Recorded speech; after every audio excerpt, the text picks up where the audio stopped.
Hi everybody. I gotta hook up something. Hang on a sec. Ah.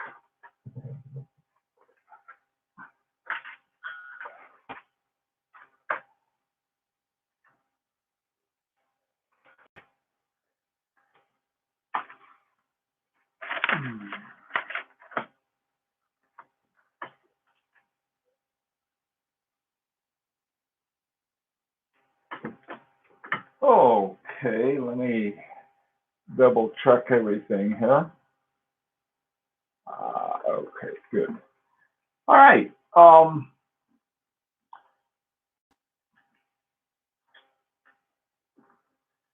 Can you guys hear me okay? Hey, Jack and Paul and Robert and Rich.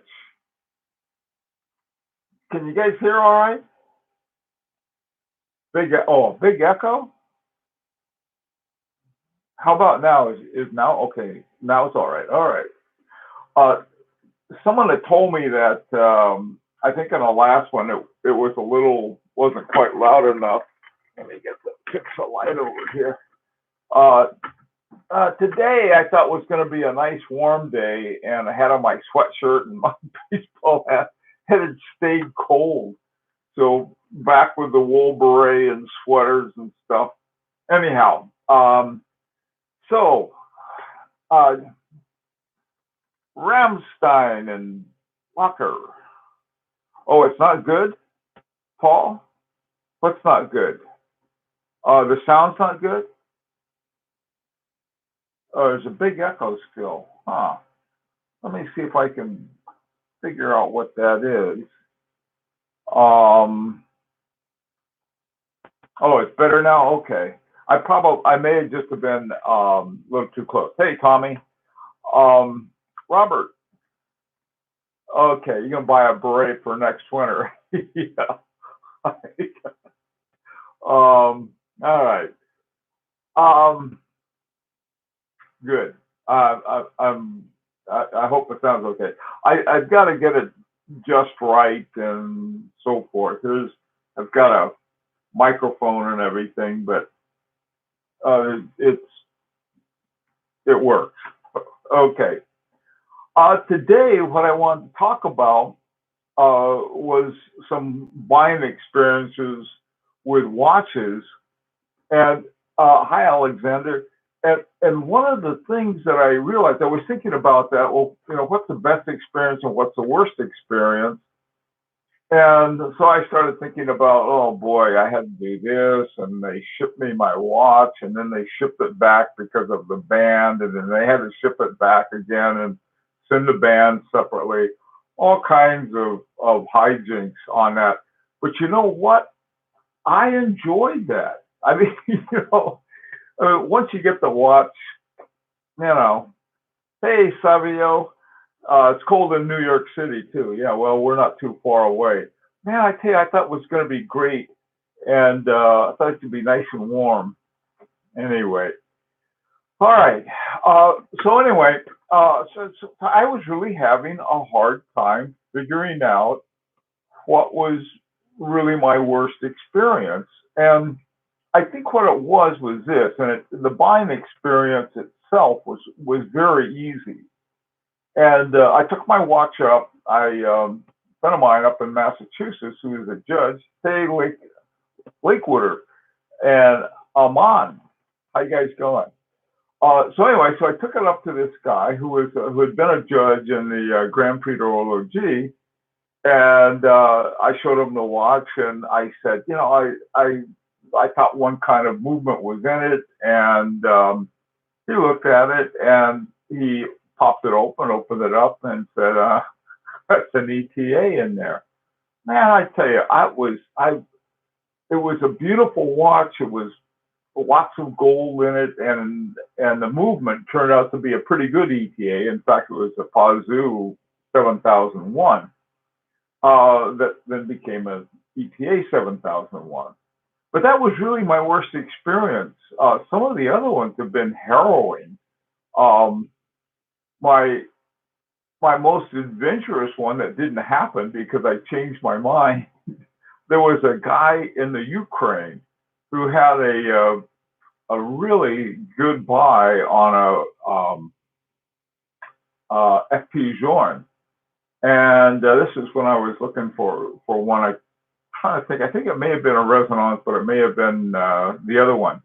Anyway, hey Kwame, and so um, the guy said, "Well, I'm going to send it to you. I'm going to send it by courier, and you can meet him in New York." So yeah, it's about it's not too far to go to New York. So he said, "Well." I said, "Well, tell me about the courier. Could I just meet him in the town?" I figured they had a place up on 47th or something like that. He said, "Well, no." He says, "It's really not a courier. It's a stewardess." The guy was smuggling in watches, having the stewardesses bring him in. And I knew that had happened from South America a number of years ago. Stewardesses and pilots given a little bag of emeralds to bring up from Colombia, and not to mention some other things. But that as an experience never happened, because as much fun as that sounded, now this is really the voice of a thick watch collector. Oh boy, I'm going to get this. It wasn't cheap either. This is the funny thing. What I was concerned about, because I could bring enough guys with me and hang out, so I wouldn't get mugged. I wouldn't go there by myself. But it was, and the other ones, some of the other ones have been real adventures. But the really bad one I had was when I found out I got burned. Now, what I wanted to say about that, in one of the discussions that I was on a little earlier today, a guy was going on. I said, "Oh, you're really bad. You're not treating my brand very well because you're always complaining about it." And the thing that I complain about is that they put in an ETA or some other cheap movement and give it a phony baloney caliber name. And so you got to go and look it up and find out what's really in it. And often it's not. It's going to be a Sellita or an ETA. Not necessarily a bad movement in and of itself, okay? But the I wish they would simply tell you. There are a number of German watch companies, Turbi and Thomas Nimquist and some of the other ones. And what they're doing, they're taking ETA, mainly CTA 60, 498s, and 97. They're putting all this engraving on it, making these really nice cases and so forth, and selling them. All right. And they tell you exactly what kind of movement is in it. And it, you know, why is that so hard? I mean, but the thing that gets me isn't so much that, somebody who went to, some kind of marketing idea, you don't tell the consumer anything, but rather fellow collectors. As collectors, we should demand that that just upfront with it. Let's say that a company takes an ETA, fixes it up, and does something to it. Puts one Omega, just had a new one. I think it's Omega. Came out with a new one with a special kind of spring they put on it, and I forgot the name they gave to it, but it was basically an ETA movement. They put in this carbon composite spring, and okay, that's a big improvement. Or a lot of Omegas are ETAs with coaxial escapement. That's fine too.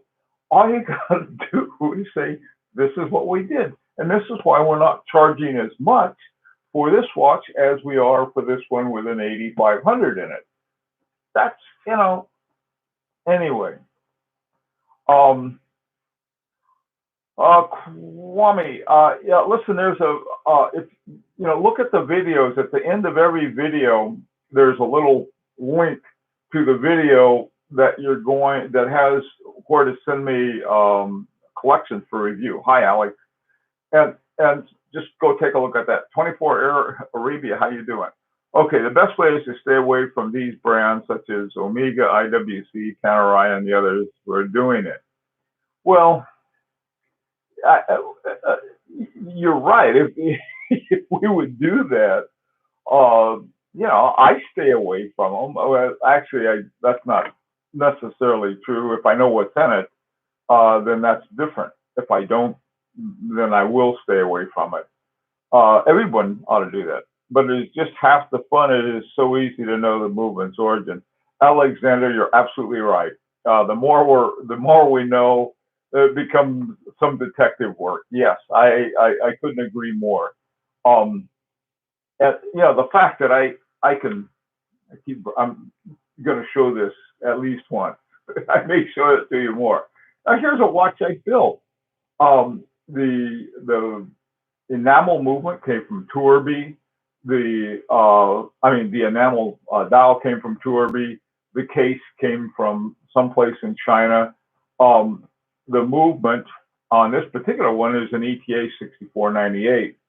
But I'm just as likely to use a Chinese clone of it. So anyway, uh, and this thing, and this plus I've got a real gator strap on it, not the usual thing I use for these, which is a leather strap with a gator print on it. Now the whole thing was under $200 to put it together, and you go out and you look for an enamel dial, or you look for some of these other features, and boy, they're going to charge you a lot for it, a whole lot. So anyway, and this is a lot more fun and a lot more affordable. Um, okay, so anyway, I I don't care if you have a brand that you absolutely love, and they do that. I really like Omegas. I have to totally re-gear myself to Panerai. I've always liked the design of Panerai, and now I think they are now coming out with their own actual movements. That's good. And in fact, and going through one of their latest catalogs, all of them that I could find were actually part of their in-house movement, which is I think is it gave us some huge number, something 9,000. I think is the Panerai base for a certain type of movement that they use. But that's great. Um, and so now all of it, I have to, I have to re-gear my trust form. Okay, what about, I saw Parmigiani on there. What is that about Parmigiani? My next watch is the Parmigiani Hemisphere. Man, I love that watch. That is my travel watch. If you can find, there was, today, I saw one on I think it's called Touch of Modern, and they have all of these deals on there that they have for that. I found one on there today, but it was a gold one, which means it was like $11,000 or something like that. It was down from 36,000, which is a really good buy. If you're into gold, I've been sort of looking at other kinds of things lately. Okay, so tell me, uh, okay, hi CW, how you doing? I'm close to buying an Oris Pro Pilot date or an Oris Pointer date. Ooh, I really like the Pointer date, to tell you the truth. Um, okay, Salida movement. Okay, yeah. Let me tell you about Salida movements. I always thought like Salida movements were just sort of cheap knockoffs of ETA. They're not. They're pretty. I mean, they seem to be very good copies. And one of the reasons is that they had a deal with ETA to make their movements. And so a lot of the tooling and a lot of other things that Salida uses came from ETA because ETA couldn't keep up with the demand. And so they gave some to Salida. And one of these courses I took, I disassembled Salida. And, now the movements and the parts and things like that are not as good as, one of like my, this watch. This is my, Langenheim Wang and Hein no longer has Wang or Hein. Um, but those, I mean, the quality and everything else. By the way, too, for FP Journe Friday, or what Francois Paul Friday, I have on my FP Journe Chronomet Souverain. Okay. All right, question. I want to get a high horology watch in 3 months. I am hesitant between Zenith, Chronomaster, Moonphase, and a glass Huda Panaserve and a JLC chronograph. Which one would you suggest? Well, Zenith, I really like Zenith. They just make very good watches.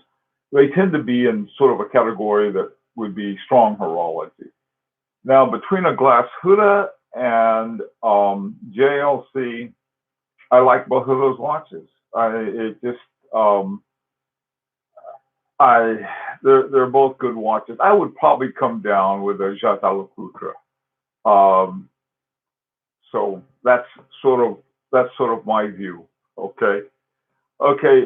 Should I buy a Zenith Chronomaster or a Speedmaster? Can't decide. You know, there are a lot of different Speedmasters. I mean, there's a lot of different movements in it. The thing I like about every the Speedmaster is the coaxial escapement. That I like a lot. What I like about Zenith is they're just good watches. They're just well-made watches. I mean, um, you get a good quality watch with Zenith, and their prices I think are pretty decent. Uh, you if you take a Rolex and a Zenith, I don't know if you're going to have any difference in the quality of the movement. I think this, and I'm going to get in trouble with everybody who has a Rolex. They seem to be involved a lot more in some kind of innovation. I know that Rolex's policy is one to what they call sort of gradual innovation. Okay. All right. Okay, let's see. The Oris, okay, Joma Shop 25 off, Rolex watch snobs over the queue if I get this live. Yeah, well, anybody who's a watch snob, nobody can afford to be a watch snob because someone's always got a better watch than you. Always, believe me. Um, so, being a watch snob doesn't help at all. Okay, so let's talk about who's had.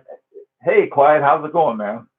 Um, who has had an absolutely terrible experience buying a watch? Hey, John Doe, how you doing, man? Come on now. Let's not say anything bad about anybody, any watch. Every watch has a mother that's proud of it. So the mother's something else. Okay.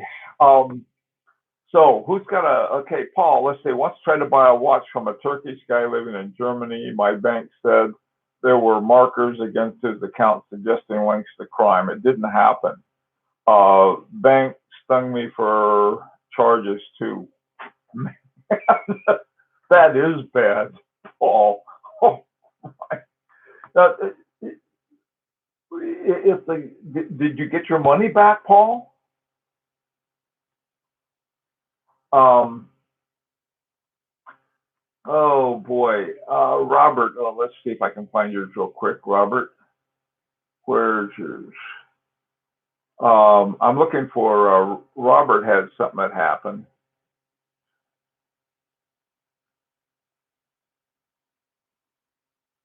Oh, here's an interesting one by MK5721. He tried to buy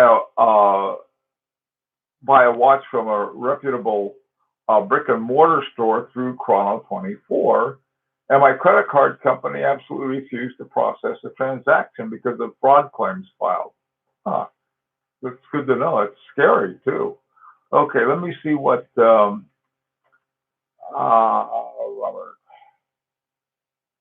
Okay. Well, I guess I lost that one then. Or it's here somewhere. I just can't find it. All right. Let's see. All right. Well, okay. Let's see what else you got. Um,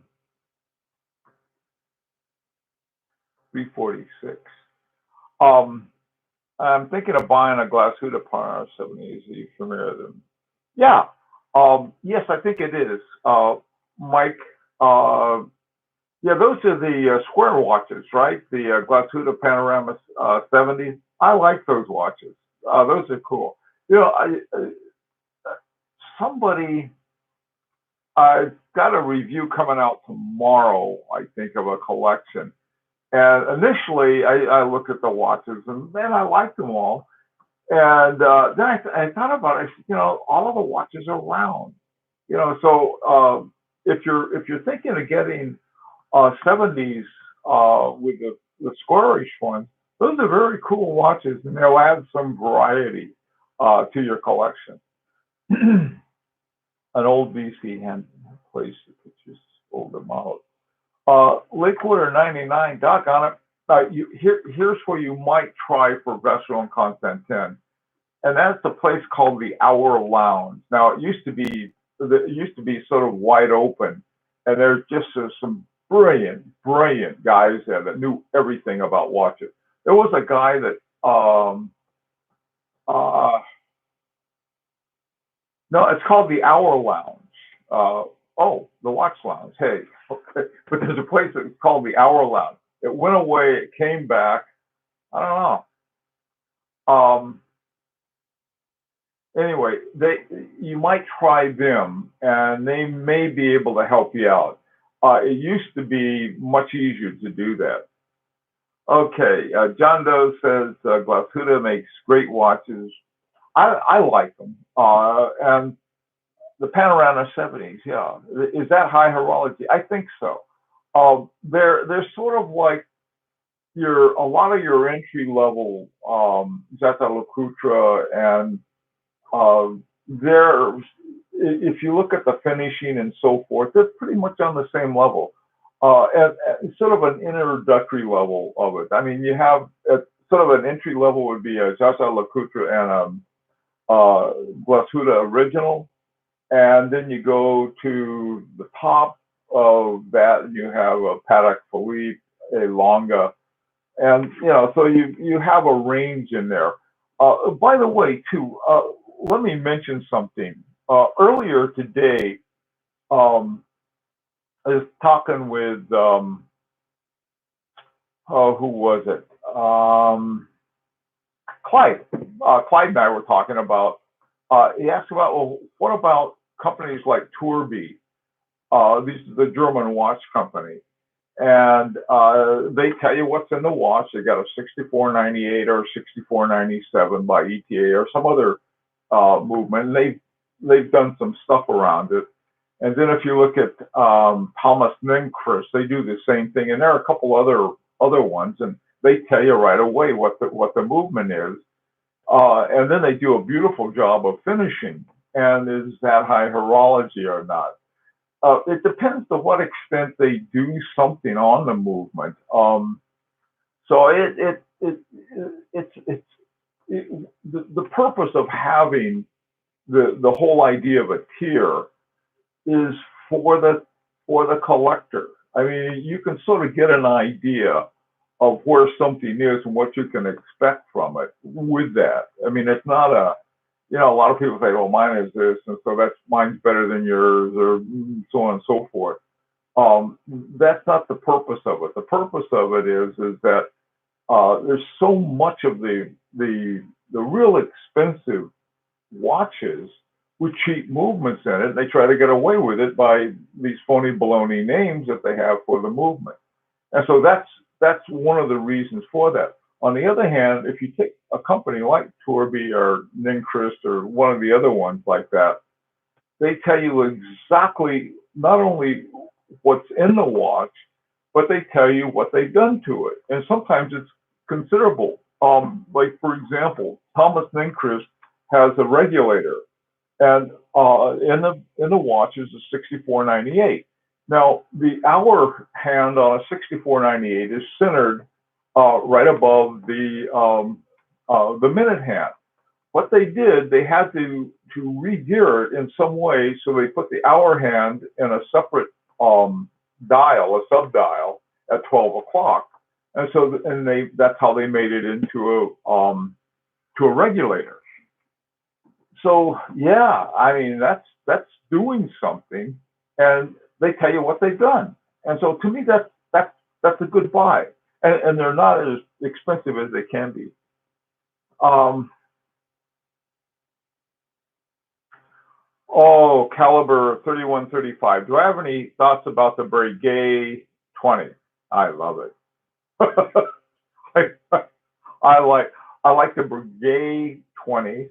Um, I like the Blancpain 50 Fathom. I like both of those watches. It's sort of like I know they're both owned by Swatch, but that doesn't matter. They both have wonderful histories. They're very interesting ones. Um, okay. Um, Shadow Star Caliber 165. Oh, by the way, before I forget, a couple things I wanted to tell you. If any of you guys are from the LA area, from May 3rd to 4th, Watch Time is having their show there. And boy, I tell you, they're having top-notch watch companies coming to it. FP Journe, Durable Force, I can't say it right, but all of those things. Um, okay. Oh, Rich, are you going to the one in LA, Rich, buddy? Are you going to the Watch Time show in LA? If you are, try to get some pictures and share them with us. Oh boy, have you ever been to one before? I don't know if they've had them in LA or not. The thing to do is go to the Friday night cocktail party. Those are a lot of fun. The one in New York, um, more and more guys who have been involved online together. We get to meet each other face to face at least once a year, and that's a lot of fun. Uh, let's see, next one. Searching for the best known overseas deep stream. Boy, the deep. John, I don't know what the best known overseas deep stream is. 50 Fathoms is my favorite. I got the older 40 millimeter one. Okay. Um, First time, yeah, the cocktail party is going to be for sure. Let me tell you, they also have a dinner at the, and so you get somebody to drive you home, or take the what do they call the underground in LA? That was you don't want to drive. Well, you don't want to drive in LA anyway, but uh, that is a great party. And for those of you who are thinking about it, come on in October. They're having the New York one. Those are really fun. Hi, Jamie. Um, the okay, what's that? 50 Fathoms. Okay, here is Watch Lounge, the 50 Fathoms, the Bath Escape. I'm not crazy about that model. I don't know what it is. Now maybe it deserves another look. But it was like they separated the 50 Fathoms and they had the 50 Fathoms Bath Escape, and I don't know why, but I like the 50 Fathoms a lot better. So what do I know? Though I don't have a Breguet. Okay, had a lot of trouble with the German customs trying to ship a sealed watch to Switzerland. They sent it back twice, finally shipped the watch to the father of the buyer in the Netherlands. Hey, Aleph, hi, how are you? Alexander, yes, there are all kinds of weird things that happen. I had a watch that was shipped to me from Germany, and boy, they stopped it because it didn't have the sites paper. So that was that. And so they had to use another method to get it to me. Sending it to, man, I don't know. There's all kinds of crazy stuff. Uh, I don't know if you have a problem. If I ship something, I'm on the East Coast. If I ship something to the West Coast, which is what 3,000 miles away or something like that, in the U.S., not a problem. If I just ship it up north, which is not too far up to Canada, it has to go through customs. And well, it's not so much customs, but it's the sites, man. The way they have that thing set up, it makes it easy to smuggle and difficult to do it legally. Um, it's really weird. By the way, too, I support sites 100% what they're trying to do, but I am just appalled at the method that is easy to get around, doesn't really ensure what they're trying to do, and then they make it difficult for to get something legal. I haven't bought any illegal thing. I don't. Hey, Stephen, how's it going? Um, so anyway, yeah, man, I tell you, shipping overseas and stuff. The, if I do it, I simply say, look, just ship me the band separately. I don't care what kind of band it is. They're getting so crazy about it. Someone had one with leather bands, just regular, you know, cowhide bands, nothing exotic, not a gator or a snake or a white rhinoceros or whatever else they make them out of. Hey Javier, how's it going, man? The the problem is the administration of it. It's not the idea or the ideal. So in buying a watch and the whole purchase process, the the thing to do about the strap is if you have all of the sites paperwork, that's great. I mean, what they'll do is that if you get a package and on the outside it says sites and that's paperwork they put in there for it, that's easy. What I have to do is have them say, look, just send them separately. So I get a watch and it has no band on it, and then the band comes later on, and just weird, and not happy about that. Okay, all right. Now, Alep, no, don't give me a number. Give me a name. It was 2121. Okay. It would be like me saying, well, what do you think the difference between a caliber 5 and the caliber 6 is on the watches that I happen to know? Those are two calibers that are by Lang and Heim. So let's use it. Hey, Thomas, how you doing, man? Okay, why is alligator legal to send if these alligators no. Okay, here's what you're supposed to have. Okay, yeah. Hey, Bill. Hey, Bill. Hey, how's it going, man? Uh, AP Royal Oak movement, ultra thin. Ooh, I like those ultra thin. Well, those are nice. The ultra thin AP. Okay, let me see. Where's the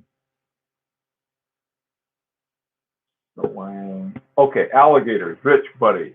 Uh, the what you're supposed to do, the only gator you're supposed to use is a gator that is raised in a gator farm. Okay, this is what I was told by a guy who knows this stuff.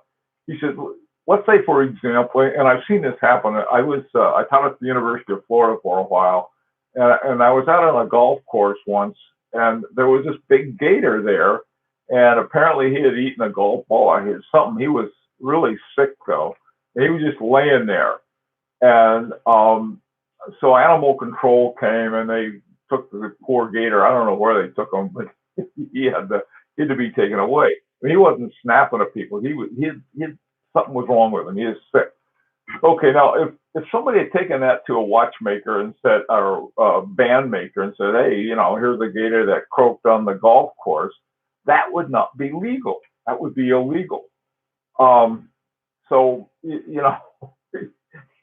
on the other hand, if you have a gator on a gator farm and the gator hide was a natural blue, which is pretty rare, That would be perfectly legal. Um, okay. Let's see. Um, yes, yeah, Clyde's been getting some good watches. Yeah, he's got, I love that, Parmigiani, Hebdo Damari. That is my second favorite, um, watch. Um, Clyde, I'm not saying anything. Okay. I'm quiet. Mum's a word until I get it for the watch of the week. Okay. All right. I hate my AP because of what? Makes noise when you move it. The APs do. Okay. What? Oh no. Okay. Um. Yeah, I'm sorry about that. All right. Well, listen. Before I go, I wanted to show you something. I got a.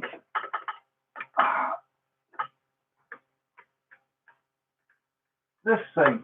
This is great. Um, this is especially for people who have who are thinking of taking pictures of their watches for the for a collection review. This is a little very simple um, little light tin or light box, and I just plug it in. I used to have well, I still have it. I had a great big one that I got, and but this is the size, and it's got, you can't see it up here, but it has these lights, and you just plug this thing into your computer, the whole thing lights up, and it's got, a nice kind of diffused lighting that you can get. So anyway, they're a lot of fun to have. When I take a picture of my watches, the lighting, which is 90% of a good lighting and focus, makes a good one. So if you're thinking of turning in a review, this might be something you might want to think about. It was like, they're really expensive though. It knocked me back. I think it was $12 on Amazon. Oh, they're a pretty good deal. Okay.